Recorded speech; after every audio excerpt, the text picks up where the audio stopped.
Let's begin. We're going to get our guest in here if he's not already in here. I do appreciate everybody coming in here. I am Rare Soul. If you have not done so yet, please do your daily heart me.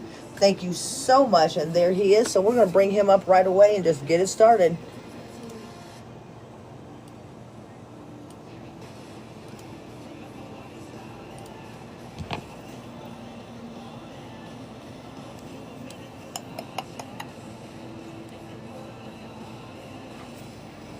If everybody can keep sharing it out, get everybody shared out as much as you possibly can. Well, if it's not the beautiful rare soul, Thank you. what's going on?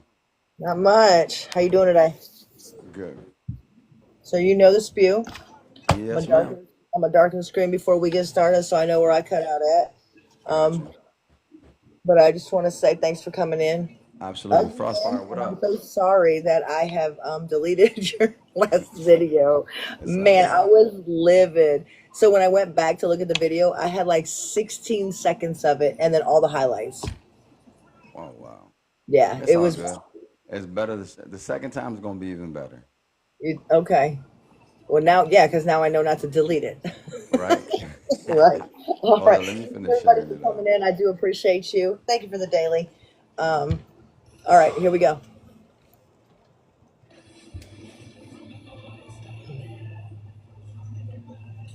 From projects to platforms, a father's hustle, heart, and second chance.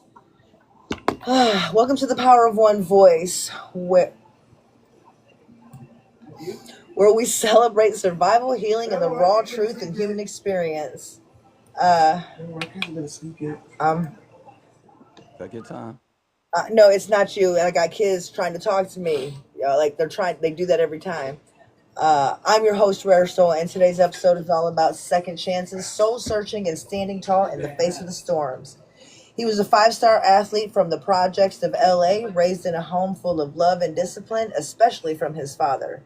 He worked hard as a mechanic to feed seven kids. He didn't even realize his childhood was rough because love covered the cracks. But when the man he looked up to the most, his father, passed away, the streets called. Full ride scholarships to prison bars, from scattered dreams to overseas football, from strip club owner to TikTok mentor, from survivor to striving and thriving. Now a husband of 21 years, a father of three, and a grandfather, and a businessman with a story that runs deep. This isn't just a comeback story, it's a rise story. Welcome, Dante. Appreciate it, Queen. Appreciate it. And Amazing as most of introduction. y'all, and as most of y'all know him, it's the run 'em up king. Yes, ma'am. Okay, so you grew up in the projects in a Latino neighborhood. What was that like for you? Woo. Uh, it was like a blessing and a curse at the same time. Right. Growing up in a Hispanic neighborhood meant, obviously, in the early 80s, 90s, there was a lot of racial tension. Though I didn't see it amongst like my community because my family was one of the first black uh, African American families that were brought into the projects in East Los Angeles. So there was not that much racism within the community, but outside the community, every time I left the community, you seen the racism, you seen the black and brown um, statistics where it was just like, everybody. It was these black gangs, Hispanic gangs, all over where I grew up at. So I seen the racism outside of my projects, but inside my projects, it was all family. Like everybody, like from my neighbors, they raised us. They helped raise us. My mom was working full time. Dad working full time.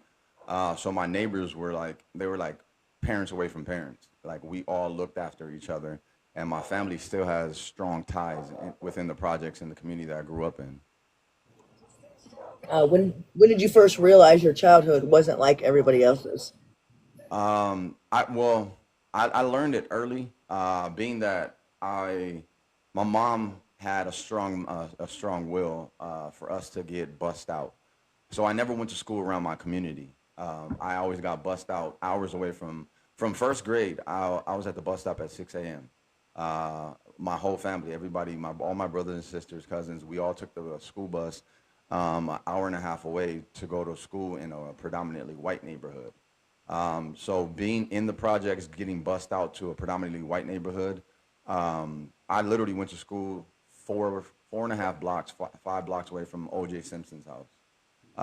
So I knew then that all the all the rest of my peers at school, I seen them pulling up. I seen them getting dropped off. I seen their maids, their how do you what do you call them? Their nannies and stuff dropping them off. So I was just like, hold up, like we getting dropped off in buses and they getting dropped off in Mercedes and stuff like that. But I never knew that I was broke at that time or poor, even though we were on Section 8, even though we lived in the projects in a 3 bedroom apartment with 7 brothers and sisters and a mom and dad. So I learned it early, but I never felt it because I felt like I had everything that I needed within my family and my community. Right. Um, what did your father mean to you when you were growing up? My father was and still is the world to me. Even though my father's not here, I still live like vicariously through him because everything that I do is it's like a it's like a splitting image. It's like a mirror of what he done. My dad was like my best friend. I traveled a lot with him. His best friends were my travel ball coaches. So I was always with my dad. Um, Out of all my brothers and sisters, like we all were tight knit, but I felt like we had that closer bond because I was always with him. And how did your mom play a role in shaping who you are? My mom was the root. As my grandma, my mom was the trunk of the tree that we grew up out of. My grandma was the root. My mom was she was a safe haven. She was the wise words. She was the prayer warrior right along with my grandma. And still to this day, my mom is just like she knows right from wrong, and she'll tell you exactly which way to go, how to go, and how to like spin, how to navigate through life. So my mom kept me on a solid path. Um, I was just that one child that continued to like look outside of the love from my house to find other love. So it was one of those things that my mom always still and to this day my mom tries to keep me grounded. And I'm not gonna lie, I'm a little I'm out of all my brothers and sisters, I'm the one that's a little bit more outgoing and outspoken. So my mom always kept me grounded. Okay.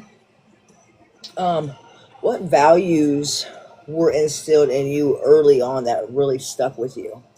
The values that stuck with me is be yourself. Never try to be anybody else. Um, don't try to imitate anything that like. Don't look for anything in anyone else that you can't find in yourself. Self value is the main key.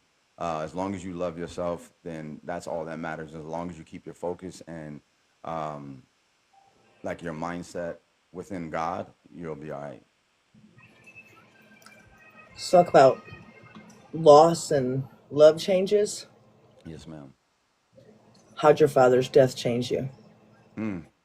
Uh, my father's passing changed me in many ways because my dad was like he was the one that I looked up to. He was the one that I can come to, I can go to. He was the one that gave me that. It was like that. My mom had that soft love, but still like intentional when she loved. My dad was like he was the strict. He was the I couldn't do things outside of the family rim. So it kept me grounded within like don't like you can't be out, you can't be in the streets.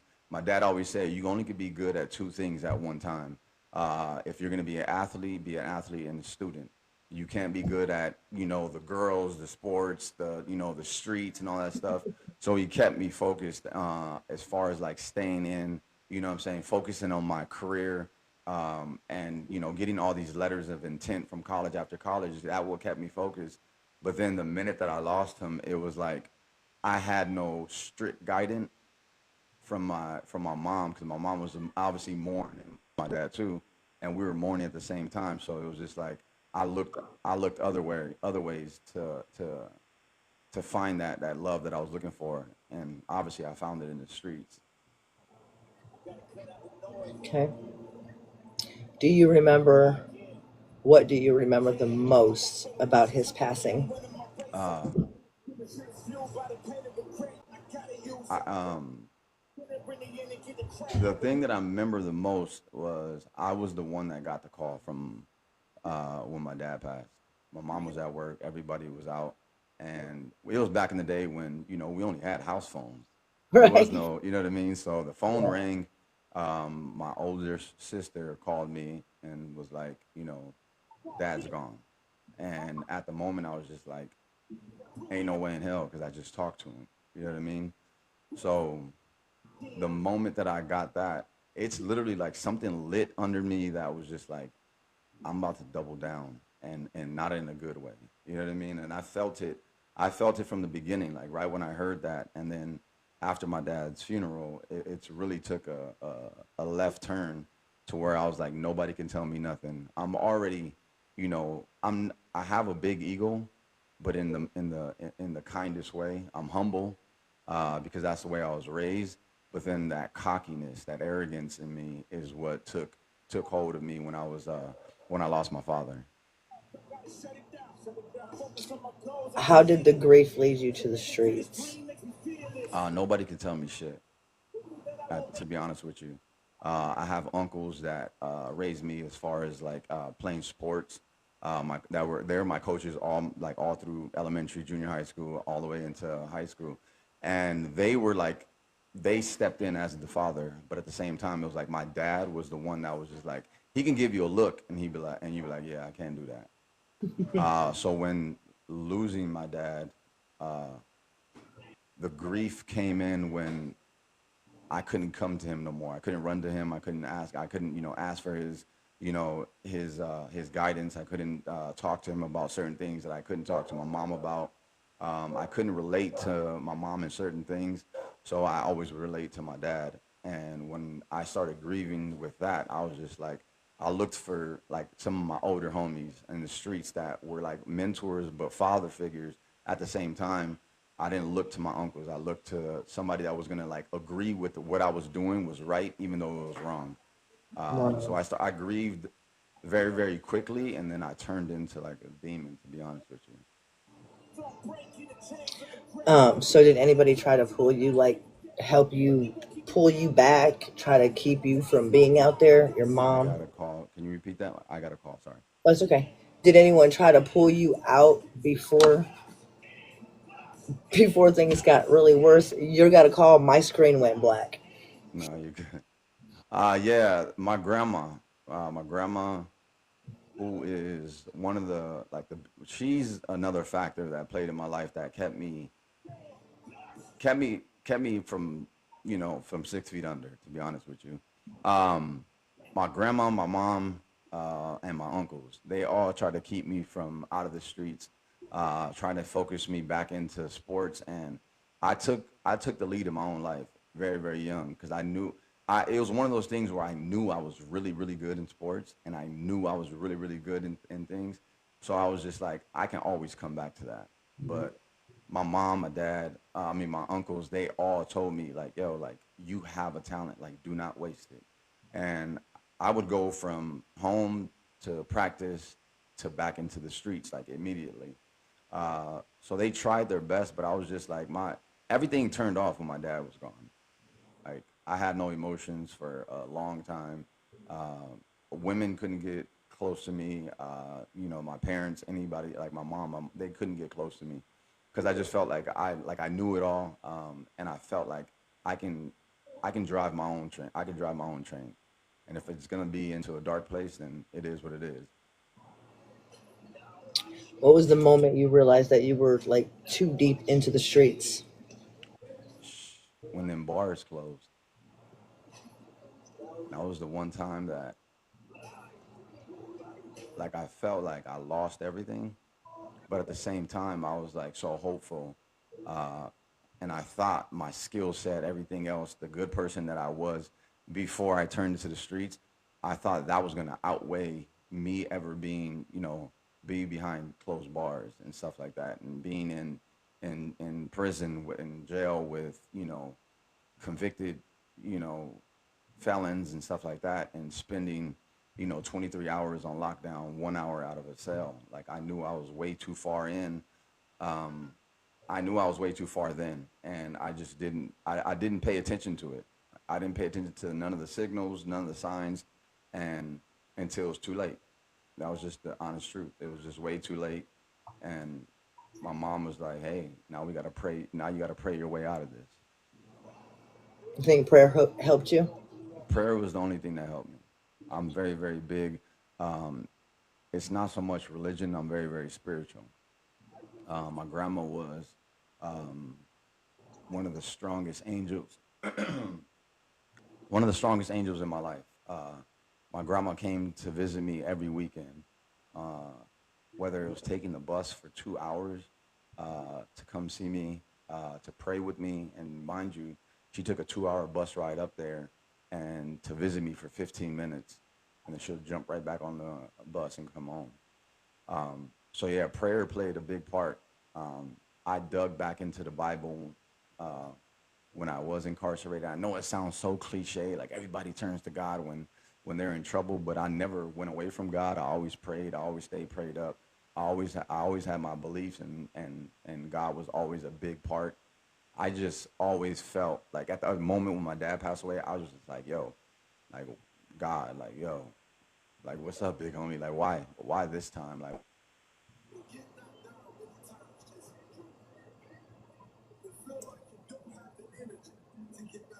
was there doubt in God at the moment? Yeah, everybody has doubt.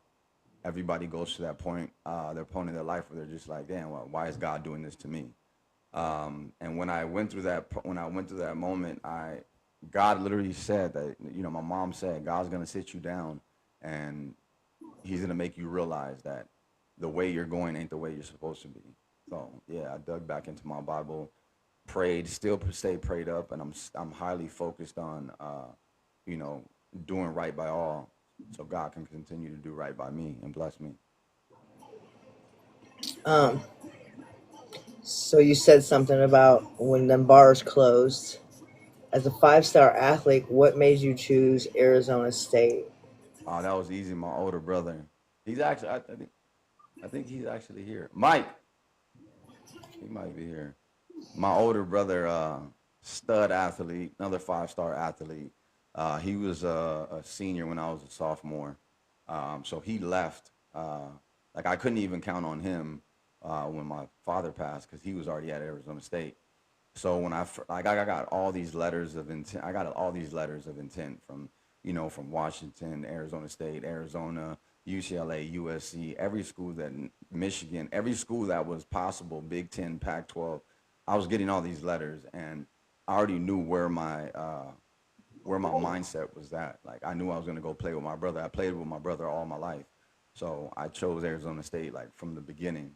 But I was I was taking advantage of the scholarship offers. So I took every trip that they gave me. They flew me out to state, to every like, and I went and I enjoyed every single bit of it. Every frat party, every all that good stuff. I took full advantage of it, even though I already knew I was already verbally committed to Arizona State. Okay. What dreams did you have for your sports career? Oh, 100%. I was, if you ask or if you check, like, I was 100% guaranteed to go to the NFL. Like, I was, like, no second guessing. I had the skill set, I had the mindset, and that was like my biggest dream. My biggest dream was to play in the NFL, get paid for what I love to do, and that was changing lives, changing my family's lives, and getting paid to lay some hat on some people. It ain't nothing better than that. Being able to play something that you've played all your life and get paid for it, and you get to like completely, you know, beat some people up on the way up there. So that was my dream, just to play NFL. Make sure I can put money away, save my save money and buy houses for my family, brothers and sisters. That's always been my dream, just to play in the NFL. And the incarceration, that's kind of what stops you from going. That was that was my biggest turning point. Uh, like leaving school, coming back home, getting ready to start my career. Um, but obviously, I was so focused on the streets and the homies calling and hey, we got this going on and hey, we got to pop out and this and that. And then I went, I hung out, went to go hang out on my time off from my summer ball from school. Hung out, hung out with the wrong people, wrong time, um, and yeah, that was when about 2 weeks prior to that, from me being home, my mom screaming, and it was SWAT team. SWAT team kicked the door down. SWAT team came in there. Um, I had rifles, red dots, everything pointing at me, and they're just like, "Yo, bro, your life is over. Like, you'll never play ball again. You'll never see the end of a jail cell." And that's what really like. That's when I was telling you. That's when I knew I was way too far in. Not to mention I was on America's Most Wanted. Like that's crazy. I went from being on the news, being on ESPN to you know being behind bars. You know what I mean? So my passion instantly switched. So now I went into like fight mode, like fight or flight. Yeah. So you want to talk about what led up to your incarceration? You What were led up to 18. my incarceration is me not taking my career as serious as it was. Like I had everything literally in the palm of my hand, and me not doubling down on it, me not paying attention to how skilled I was and how successful I was already being, and how successful I could have been off the jump. I was still focused on, trying to I was focused on trying to make everybody else happy but myself. Like I knew I had everything right there in front of me. Scholarship, endorsements, stuff like that. And the minute that I chose that street life, like it's something that you just can't walk away from. And as much Yeah. as you guys hear that shit in movies and stuff like that, it's something that you just can't walk away from. Like once you're in it, you're in it. And once you're, like they say, 10 toes down, people really look to you and say, hey, look, yes, you're the big homie. Then you have bigger homies that, take accountability like, hey, bro, you tapped into this. This is what you signed up for. So, you know, being able to be a leader on the field, off the field. It literally took me down that dark path, and I was just like, yo, I'm way too deep. I can't focus on football because now I'm behind bars. And my biggest goal was to make sure that I get back out and show society that I'm the person that I was growing up. I was the man that I was growing up. I was a person that was helping others. I was a person that I continue still to this day. I always put others before me. I always try to help out other people and make sure I can build people up. And the minute that I kept on giving, giving, giving, and I seen nobody giving back, that's when I was like, yo, I got to focus back on myself. And obviously, it was that same voice that played in my head over and over. My grandma, my mom telling me, yo, God's going to sit you down in the worst way, and he's going to make you pay attention. And being that I was so deep into it, yeah, incarceration is what sat me down. What was the hardest part about fighting for your freedom? The hardest part about fighting for my freedom was obviously, I tell this to a lot of people. I'm not a bad person. I have good intentions. I've never done wrong to anybody, and I continue that way. But the worst thing about being incarcerated, fighting for my freedom, was the fact that people were looking at me based on false evidence. People were looking at me because my skin tone. People were looking at me because I had tattoos and I was hanging around with certain people. That's what they were looking at me of. They didn't pay attention to my accomplishments. They didn't pay attention to my awards. They didn't pay attention to my grade point average. They didn't pay attention to none of that stuff. All that went out the window. All the good that I've done, all the the the charities that I've done, they've never paid attention. That shit never got brought up in court until I brought witnesses to court to testify for me. But when I was speaking, and I was just like, yo, like that's not the person that you think I am. I'm really a humble person. I'm really a well-rounded person. And the minute that I had to fight, they were giving. It wasn't even. The crazy thing is like they instantly went to the death penalty. And that's what I tell people. Like, that's why I'm so happy now. That's why I'm always so happy go lucky. That's why I'm always smiling. That's why I let nobody, like me, I don't care who it is. I don't let nobody steal my joy because I know what it felt like for my joy to be stolen. You know what I mean? And I know what it felt like to be, you know, under the thumb. So now I'm always happy. I'm always willing to smile. I'm always gonna be there for somebody. There ain't nobody can steal my joy because I know what I've came from, where I'm going, and how much more I gotta work for. So that's why I tell people the worst part of it is how people looked at me. Like if you don't know me, then you can't judge me. And the fact that I had a peer, a peer of 12 judging my life within, you know, 3 weeks of trial, people looking at me like I was just a monster. You know what I mean? 12 of them in there, 9 of them the first time. Mind you, I had two trials. 9 people said I was guilty the first time. 3 people said I was innocent. I had to come back and fight for my life for the second time, which they threw the death penalty out, and now I was just facing life in prison for the rest of my life. And the minute that I felt like even the weight off my shoulder from the death penalty to just life in prison, because I could still live, I could still do me, I could still stay focused. But the minute that my second trial happened um, and I got found out guilty, is I literally turned into that same monster that I had, but with good intention.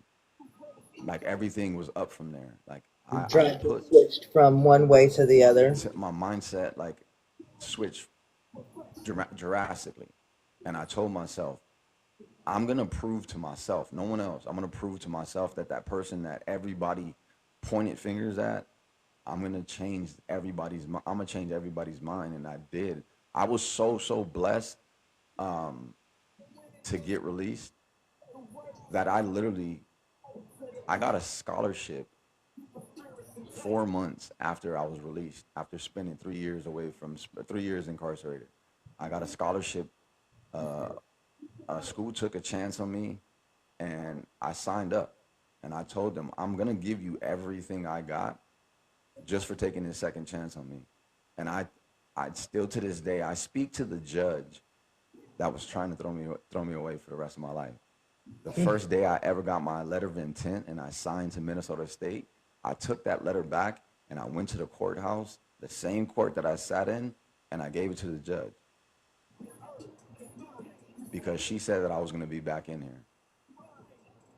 How did that make you feel? Oh, like I'm telling you, if you put a battery in my back, that's the worst thing you could ever do. Because the minute that you show me that you doubt me, I'm going to show me the reason why you should never doubt me again. Okay.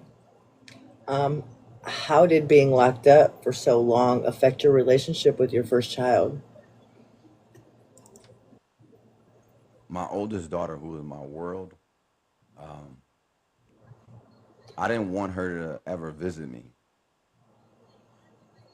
because, first of all, I didn't think I was going to be in there that long. I had no intentions. Like, I didn't know mind you, I was only like 18, 19. I didn't know what was going on. I didn't know how long I was going to be there. So my first daughter, I try to keep her away as long as possible. I didn't talk to her on the phone because I didn't want her asking me, "Oh, Dad, where you at?" Um, so it put like a bitter, um, it put like a bitter like love hate relationship because no matter what, my like people don't realize like when my daughter was born, I was 17. Her mom said that she couldn't handle her, so I had my daughter from 1 month for the first year. I had my daughter. So until she was able, until her mother was able to like, she graduated. She took her back, and after and when she was about to turn 2, this is when she actually got her. So the fact that none of that was ever explained to my daughter, they didn't know that I was the one taking care of her. I was the one doing everything. My family was the one doing everything. So when I went away for the first time, she was still young, and all she knew was like her dad's love. But then the minute that dad was no longer around, she started getting resentment, saying like feeling like, oh, dad doesn't want me, dad doesn't love me, and she didn't find out that until I was released and I was at home. Her grandmother literally sat us down and she was like, now is your chance to explain why you were gone. Because even after, like, she didn't know that I was in jail until I told her face to face. And I explained to her, I told her exactly what I was in jail for, why I was in jail for so long, and she just broke down and cried. And ever since that day, uh, we've been, it's probably like the best relationship I've ever had. Um, Awesome. yeah, and it's something that I love being a father. I love being a father. My kids come first. I'm a father first, a husband second, and a son third. And that's just the way I am. I've always been that way. I'm a loving person because I love to love. You know what I mean? I love to give. And the minute that you see me differently, I just put like I put a shield up so I don't let you fuck up my feelings. So You know what you I don't mean? get hurt. So Um, what did you feel like when you walked free again at the age of 22? the first day I got out, so it took me 9 hours to be released. So I was sitting in the courthouse. People think when you watch movies, they're like, oh, not guilty, and then you walk out the court. Fuck no. Hell no. You get released, they have to do intake, they have to, yeah, they have to do paperwork. And I sat in a holding tank for 9 hours, just like, yo, I'm free, but these motherfuckers don't let me out. So I just kept on, like, I kept on pacing around the cell, and I was just like, bro, and they called my name. My whole family, like, people don't realize, like, and I'm not trying to sound arrogant or anything like that, but my city, like, my community, everybody was outside, but they were on the front side of the courthouse. They release you from the back side of the courthouse. So when they released me from the back side of the courthouse, I literally looked around. I was like, damn, ain't nobody here. And I swear to God, you can ask my mom and my dad, rest his soul. I took off running. Like, I literally took off running because, like, a mile away is where I did my intake coming in. So they had all my clothes, wallet, everything, my phone. They had everything over there. So I literally took off running that full mile, ran. And I got there and I'm changing. And then I turn and I look and there's like 30, 40 people outside. Like, signs, like everything, like, yo, you're free. Let's go. My best friend, may he rest his soul now, sat there. He was battling, while I was in jail, he was battling liver cancer. He was just like, bro, he was like, let's go eat. He was like, what do you want to eat? I was like, bro, I want some Mexican food. Like, I ain't ate no good food in a long time. Went to a Mexican restaurant and I'm telling you, like, cleared up the whole restaurant. Like, all of us were there and I was just enjoying it. But I was so mentally still incarcerated. For the first 3 weeks that I was out, I didn't leave my house or my room because I Like was that. still, like, mentally incarcerated. You know what I mean? And I had to get, I had to get used to being free again. I was so skeptical about everything. When I stepped outside, like, who was around, can't trust friends because some of my homies are the ones that got on the stand and testified against me because they were caught up on stuff. And it was just like, I can't trust nobody. So I stayed around my family. You know what I mean? So when did you know that football still had a place in your life? Um, it was random. It was random. I was still working out. Like, when I got out, I went back to the gym, went back to the track field, went to the football field, and I was still working out. And my uncle would come up there. He was, my uncle's a college coach, still to this day. So I would go up there and do drills with him, work out with him. And my uncle kept on telling me, he was like, "You still got it, huh?" I was like, I have it more now than I did before because I'm really, really focused. And it was random one day. I was literally sitting at home, and I got a call from a coach from Minnesota State, and he was like, "Hey, I heard your story. I talked to some of your coaches, I talked to your old principal. I talked to this person.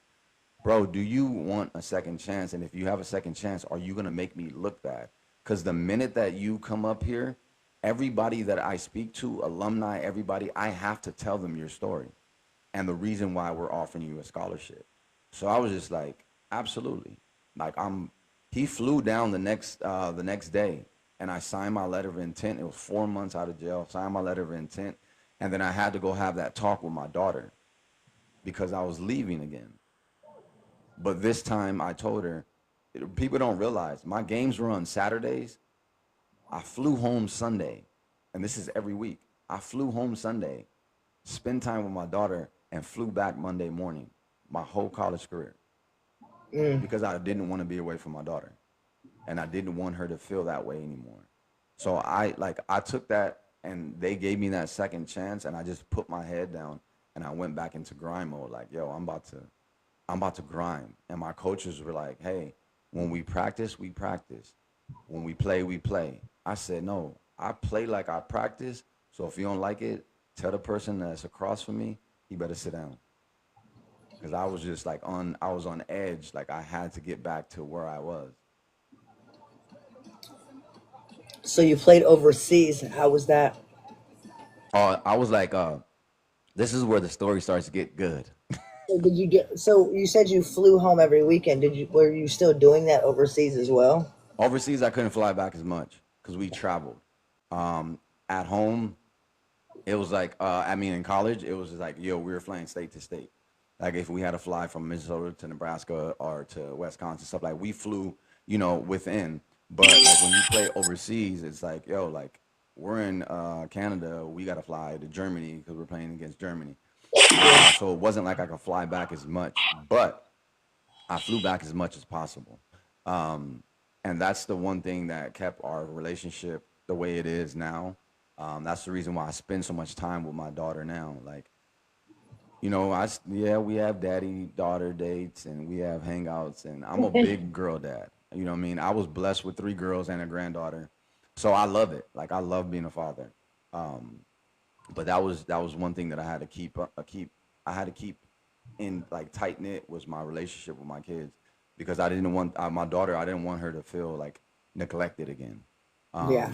But when I got to Canada, it was like, to be honest with you, on a Canadian team, there's only four Americans that are allowed, and then you have to wear A on your helmet so everybody knows that you're American.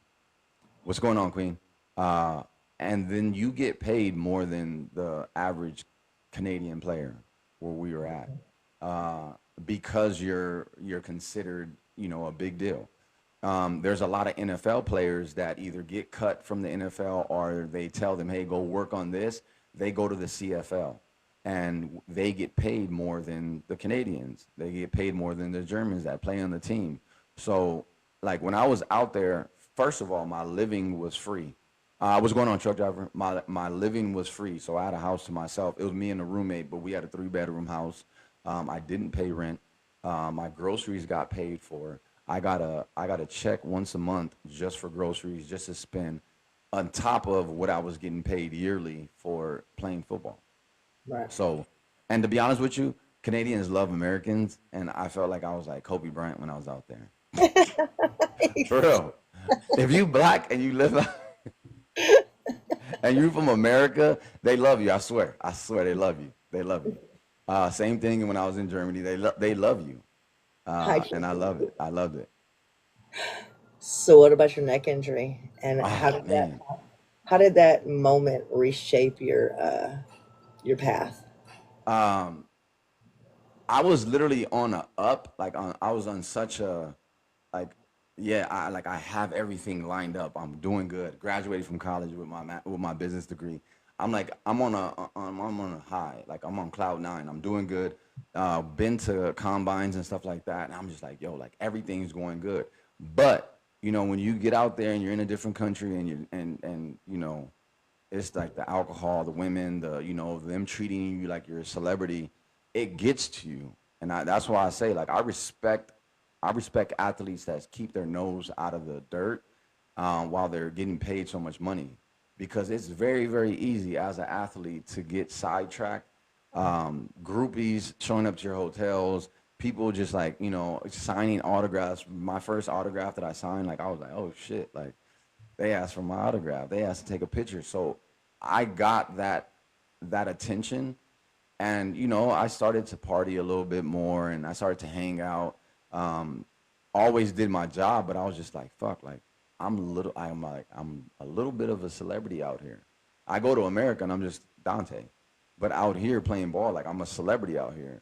So I got caught up in hanging out and partying a little bit more, and I think I forgot who we were playing against. We were playing against somebody. Um, I don't know if it was Atlanta or somebody, and I play strong safety. Um, and I remember this like it plays back in my head like still to this day. I play strong safety, which is defense for those of you guys that don't know. So I like to hit like that, like me trying to for real when I'm on the field is like me. It's either me or you, and I'm trying to take you off this field as soon as possible. That's just who I was. But I came downhill and I hit somebody, and we were going head on. So I hit somebody, and a lot of people like it's a stinger. So I got something like stung from like the back of my neck, like down my spine, and I was just like, oh shit, like that felt different. Um, I tapped my head, asked the coach to take me out, and they started stretching me. They're like, "Oh, you just got a stinger, come like you got to get back in there. We need you." And I was like, "All right, bet." Like I was stretching. They put the icy hot, they rubbed it out, stuff like that, and then I go back in, and something just felt off. Like something just felt off. Like my equilibrium was thrown off, and I was just like, "Wait, what the fuck?" I came in for another tackle, and like I felt like an instant pain, like in my neck and my shoulder, and I was just like, "Wait, what the fuck?" So I went back to the sideline and I told him, I was like, bro, I can't go back in. Like I feel like it's numb. Like my shoulder, my neck, all the way to my right shoulder was just numb. And I was just like, nah, it doesn't feel normal. So they took my pads off. They're treating it like a regular stinger. And I was just like, nah, it doesn't feel right. Uh, so we fly back, get home. No, no, no. We drove back because we were like only like a couple hours from home. We drove back. I go home. I take an ice bath. I get my massage from the athletic director, and then I go home. I go to sleep, and I wake up the next morning and I can't move. Like from my shoulders up, I couldn't move. Neck, shoulders, none of this was mobile. I couldn't move none of this. And I was laying in bed. I was just like, yo, what the fuck? And I called my roommate, and I was like, bro, like I can't move. And he was like, bro, stop playing. And I was like, no, like I can't move my neck. I can move everything else. I can't move my neck. I can't move, like something's wrong. We go to the hospital, um, and the doctor is just like, yo, like we did an X-ray, and he was like, Dante, we have to have emergency surgery. Like right now, we have to have emergency surgery. And I was like, wait, for what? He was like, you broke two vertebrae in your neck. One more up, and you would have been paralyzed from the neck down. And like everything started flashing again. I'm like, fuck, like I did everything that I was supposed to do. Like I'm to get back on track, and now this. And I was so like out of it because the meds and stuff like that. And I was just like I was bawling, like I was in tears. And I was just like, I was like, bro, I was like, God, out of everything, like that I've worked for, like this again. And I told my doctor like, nah, I'm gonna be good. I promise you, I'm gonna be good. Like I can bounce back. So they put me to sleep, and then they have to call my mom because I didn't let them have surgery. Mind you, my mom's never been on a plane in her whole life. And I told my mom, I was like, nah, I was like, I'm good. Like, I'm going to be good. And she was like, Dante, you have to let them have surgery. I was like, nah, God got me. Like, he going to heal me. I'm going to be fine. And I went to sleep. Next morning, I wake up and my mom's sitting next to me. And she's like, baby, she was like, I don't want you to be paralyzed. So you have to let them have surgery. So they put 4 screws that were 4 inches in my skull, uh, two in the front here and then two in the back. And they did a decompression to my spine because these two vertebrae right here were shattered, so my spine was leaning, and that's what was on the nerves. Um, so what they did was they put those screws in my head so it can stretch my vertebrae out, and they let me sit there for 24 hours to see if it was gonna heal. The minute they unscrewed those screws, my vertebrae collapsed again. So they looked at my mom. They're like, man, we have to go in. So I don't know. You can't really see. I have a scar right here. I have one too. Yeah, I have a scar right here, and then hold up.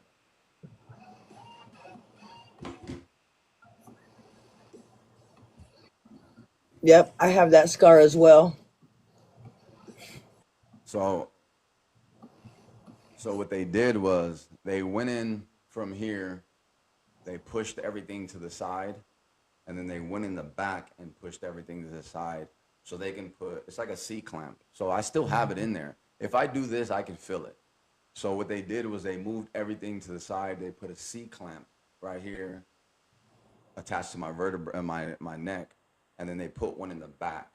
So my neck is here, and I have two clamps like this, and then I have two bolts that are. I have two on this side, I have two here, and then two in the back, and that's what was holding my neck up.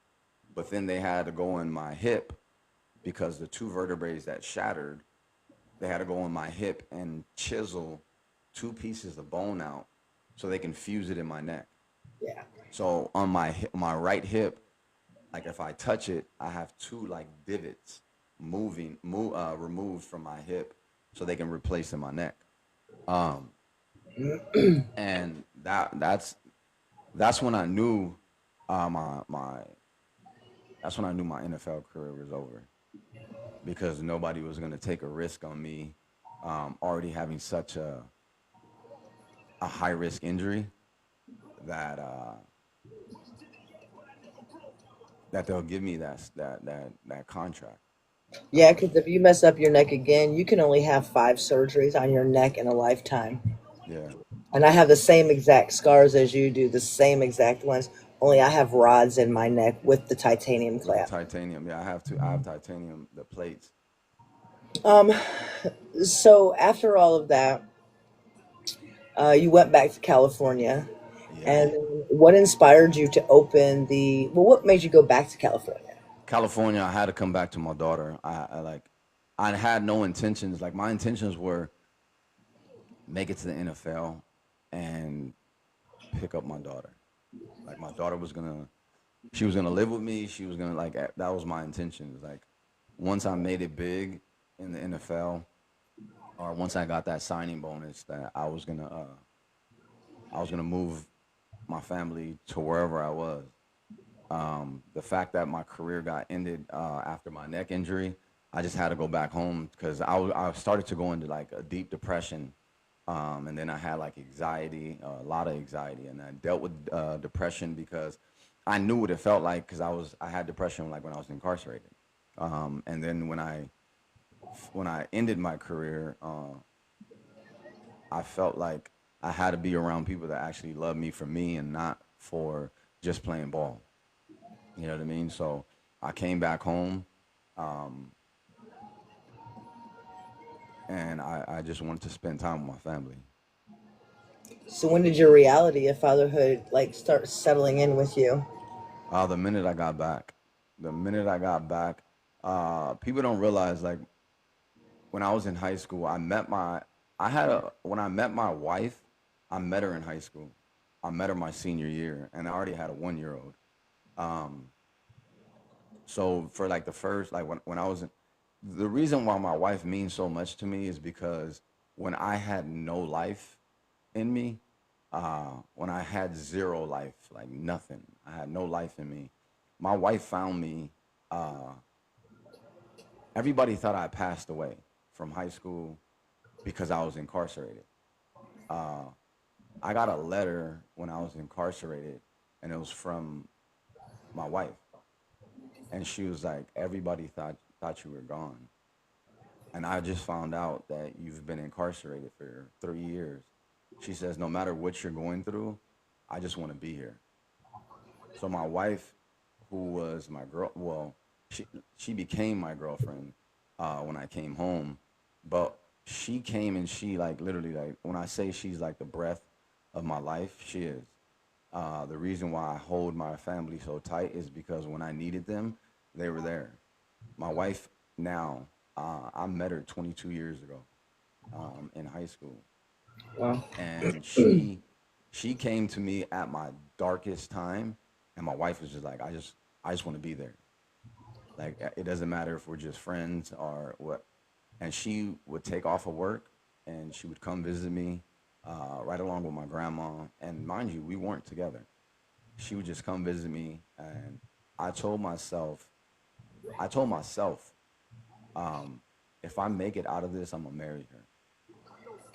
And I asked my wife to be my girlfriend before I left uh, on Valentine's Day, and then I think it was like 6 years later. Um, I asked her to. I asked her. I We got engaged on Valentine's Day. 5 years later, it took me a little while. 5 years later, we got married on Valentine's Day.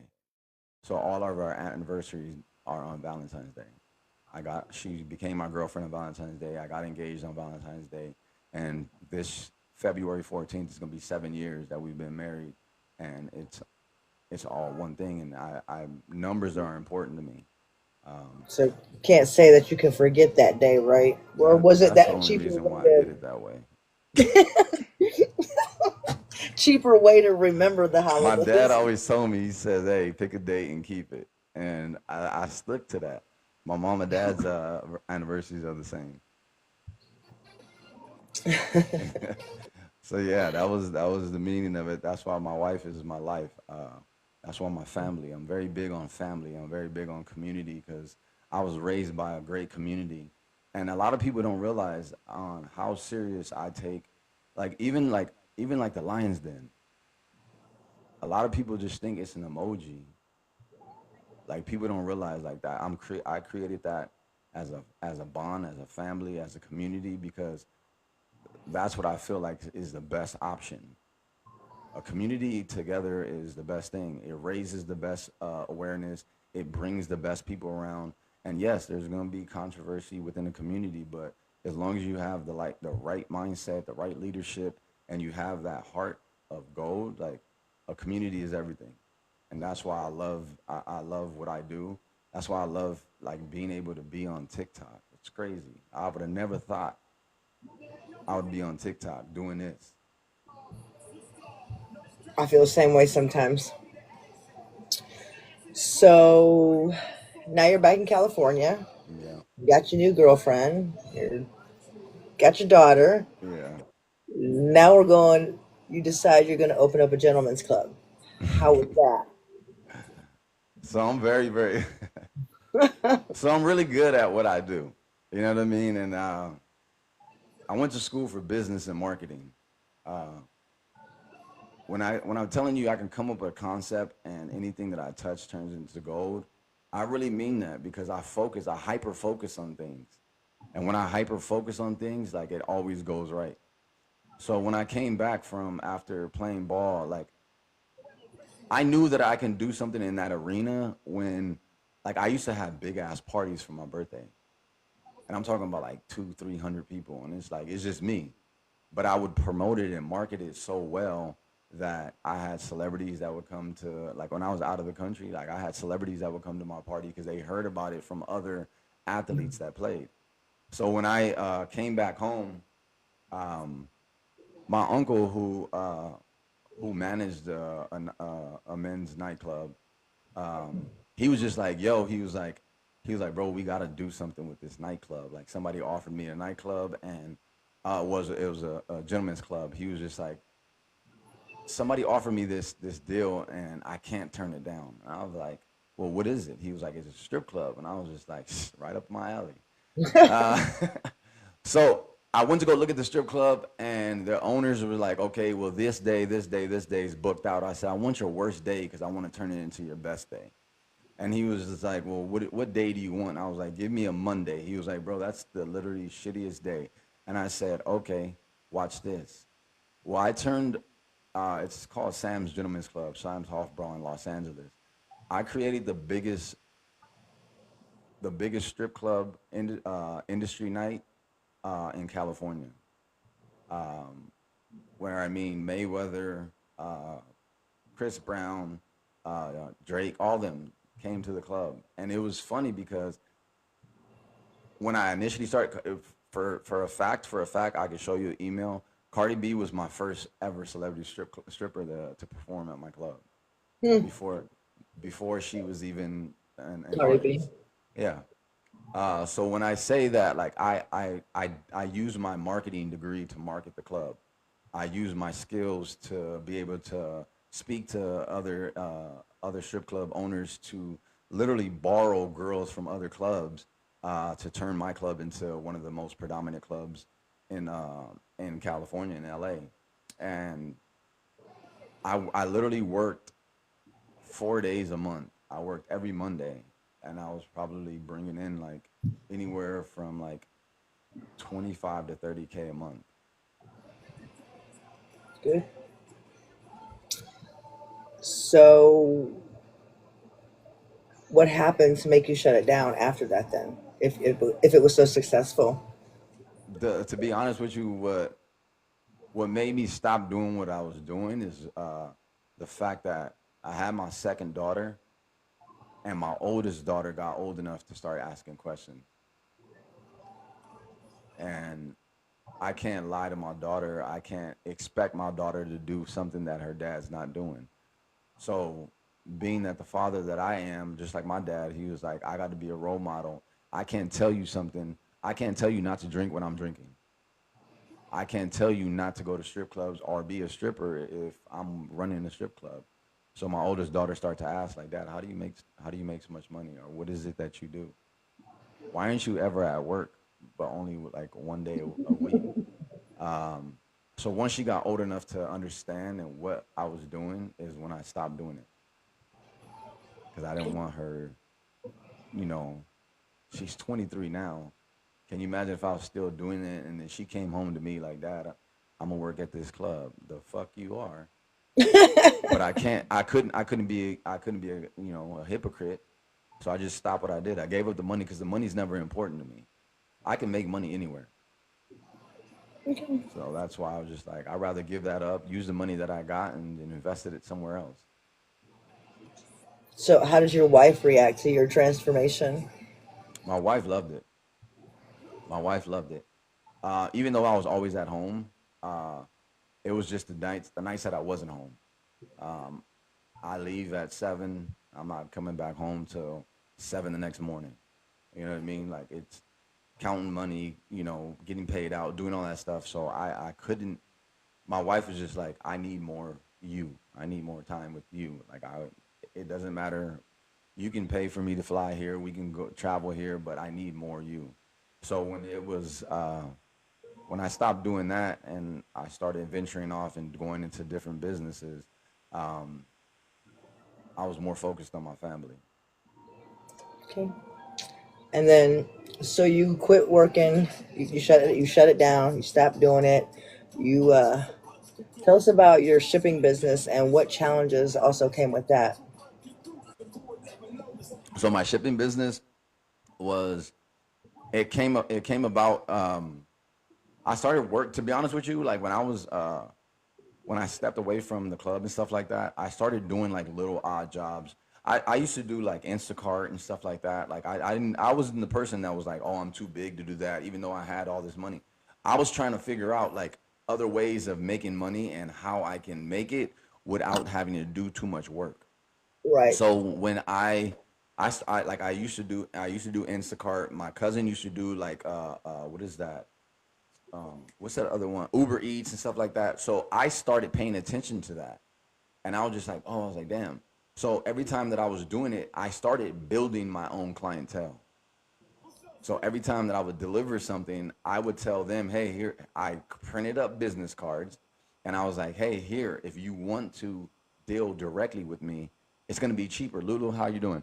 It's going to be cheaper for you. So you don't have to pay the, the fees of all these apps. Right. So then I created my own delivery app to where everybody that I encountered, I would give them my information, I would give them my app stuff, and then they started dealing directly with me, no fees, on time delivery, and I was the one that was doing the deliveries. So I started doing that, and I started building such a big clientele that then I started bringing in other drivers, and I was like, all right, cool, I can pay you above minimum wage to drive for me, so I can get paid more. So I still to this day do the shipping. And people be like, bro, like you have drivers that can do all this for you. Why do you do it? Because I can pay myself double. Instead of paying somebody else, I go out there and do the work so I can pay myself double. So my shipping business is I pay for drivers and then I pay myself. Why would I just sit at home and not show my drivers how the business should be run, how you should deliver, when I can pay myself twice the amount of money Right. for doing my own work? And that's how I started the shipping company. And it was just like now I have, I do all in state. I do one of my box trucks goes out of state. Okay. Now let's talk TikTok. Let's go. How did you first discover TikTok and start building your community? I started TikTok because, well, look.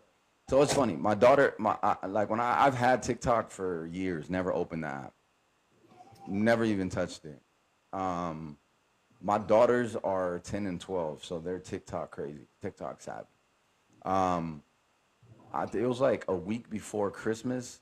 One of my best friends, who's still on this app, sent me. She's like a sister to me. I met her in college.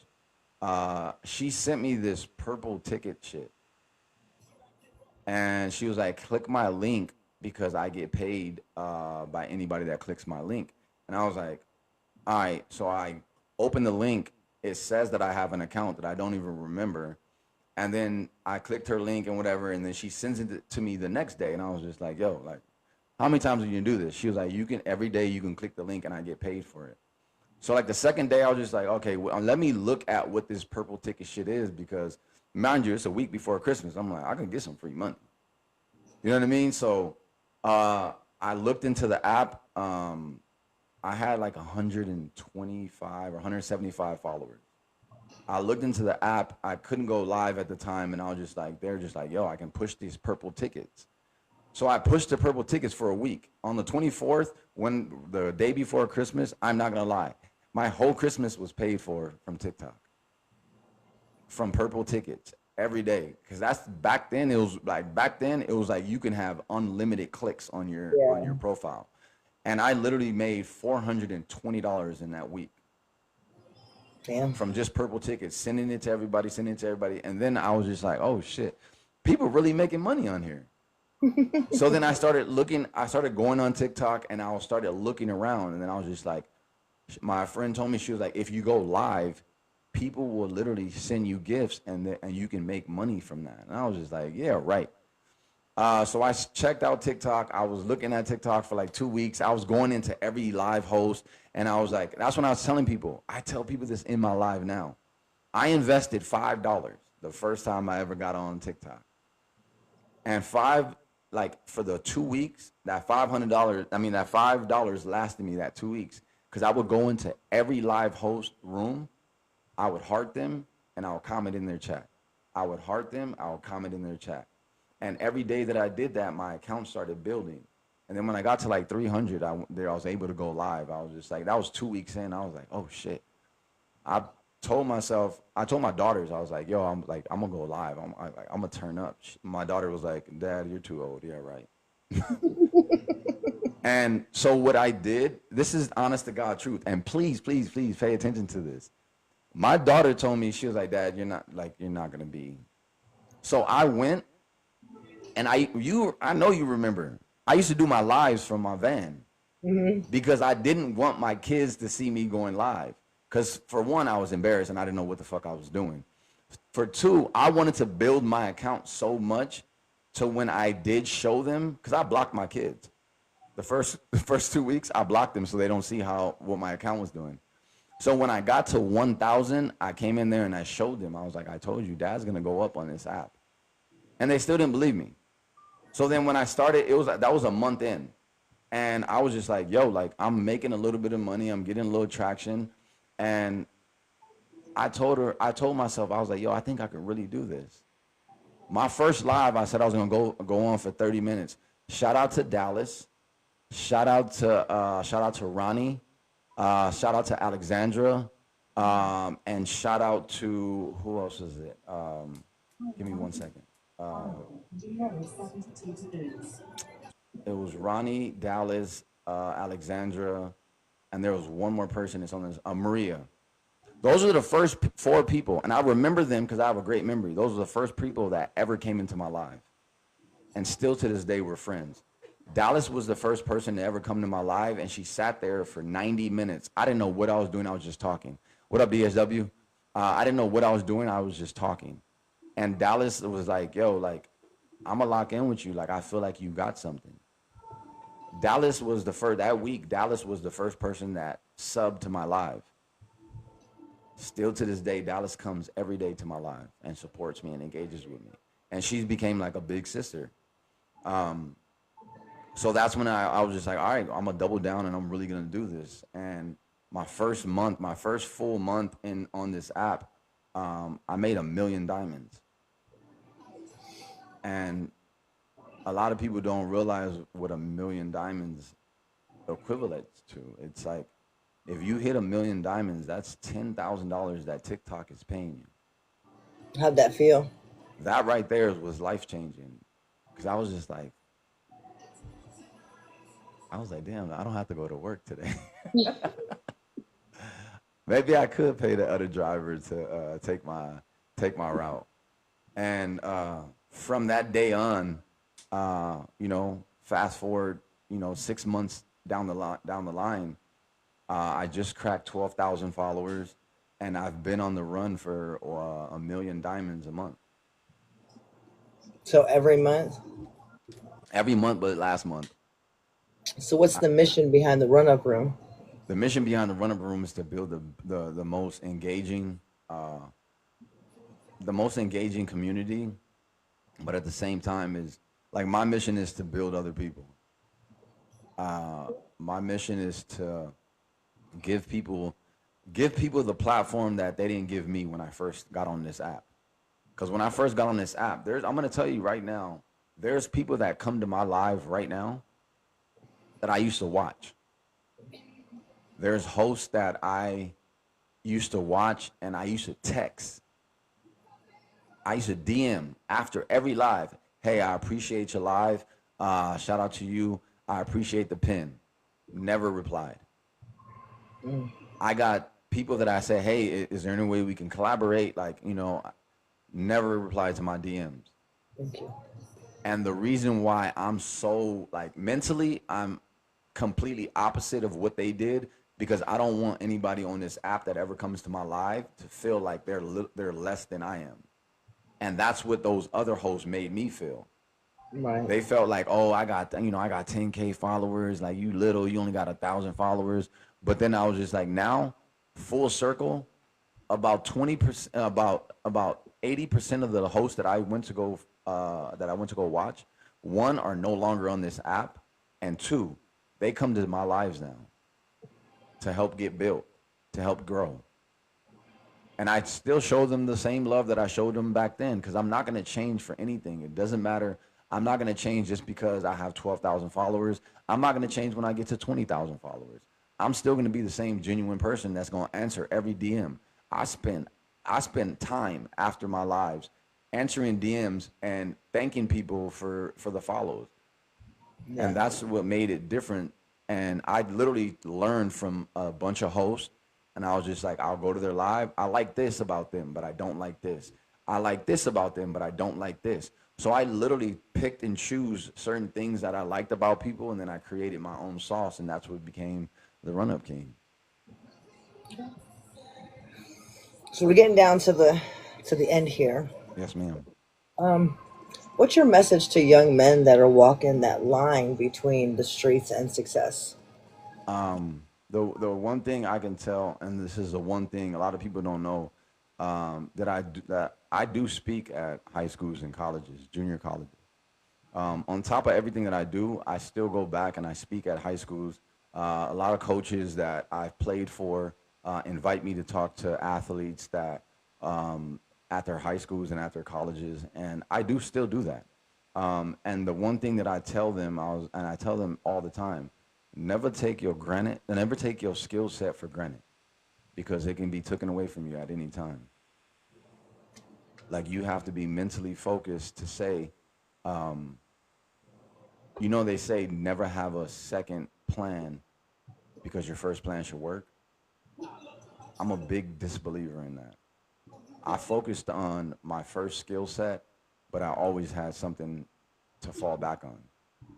I always told myself that, hey, if I don't make it to the NFL, I'm gonna make it doing this. If I don't make it to the NFL, or if I don't get paid for what I love to do, I'm still gonna be able to do this. And I've always had that in my back pocket. So when my career in football ended, I didn't fall off. I ran with that. That's funny because I just got an email from the NFL commission right when I was talking about football. It's one thing that I enjoy. I enjoy helping other people. So when I tell people, um, like, focus on what makes you happy, because this TikTok stuff is absolutely amazing, depending on what angle you use it for. Right. This TikTok can also be very, very dark and gruesome, depending on which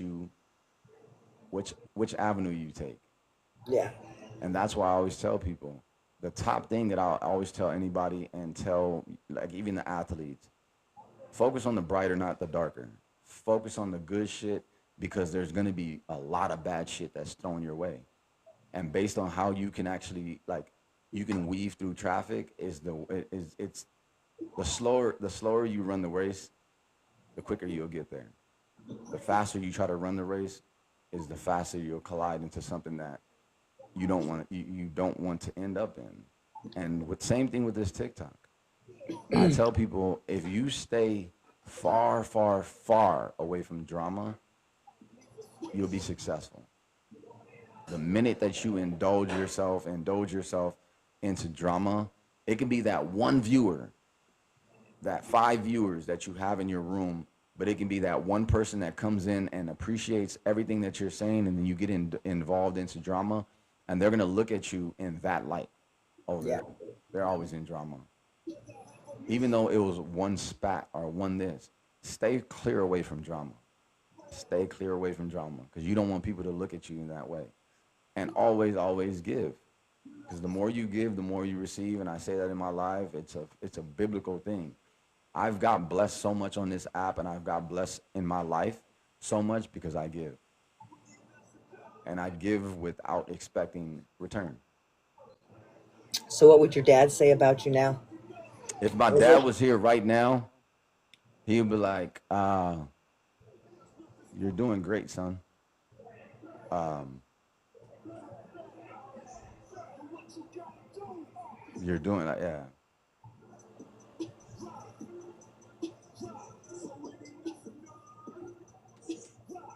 I think my dad would be proud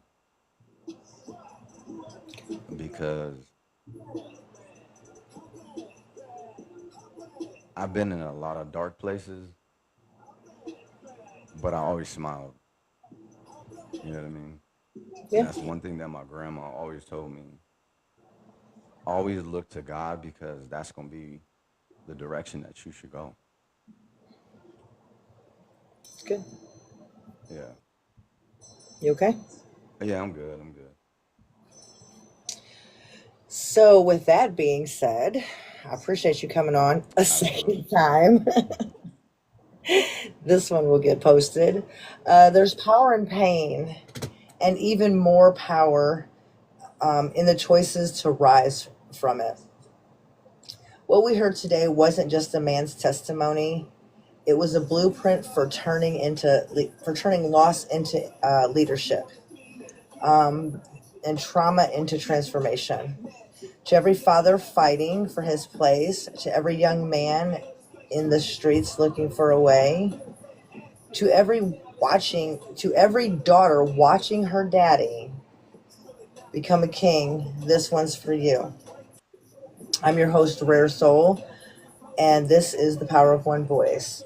Because when one voice rises, others find courage to do the same. Until next time, stay rare and stay real.